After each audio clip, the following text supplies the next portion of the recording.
What is a cornea transplant? If you have a vision problem due to a disease of the cornea, your doctor may have told you that you need a cornea transplant to see better. This sounds pretty scary, but as you'll see, a cornea transplant is a safe and effective path back to good vision. So let's get started.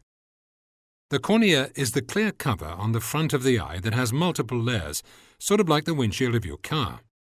Certain diseases, such as infections and hereditary conditions, as well as scars due to injury, can cloud the layers of the cornea, causing a loss of vision.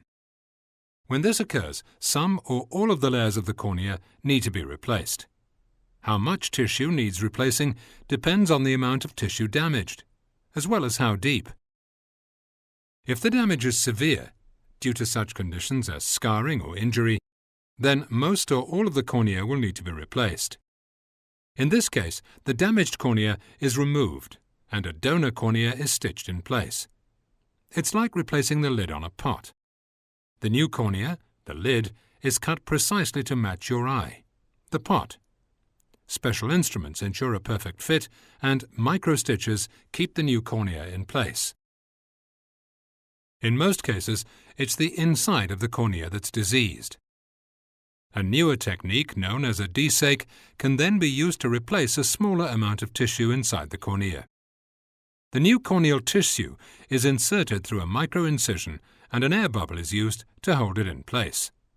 This means no stitches are needed and recovery is much faster. Most of the transplants in the US are now performed this way. In all cornea transplants, the new tissue comes from someone who is kind enough to become an organ donor. The donated cornea is rigorously tested to be certain that it's safe. The desake cornea transplant is performed as an outpatient procedure.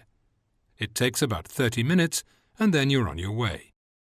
You'll be asked to lie on your back and look up at the ceiling for the first 24 hours so your new cornea can settle in. Of course, you can get up to eat and use the facilities. The doctor will see you the next morning to see how you're doing. If you have any questions, visit our website or give us a call.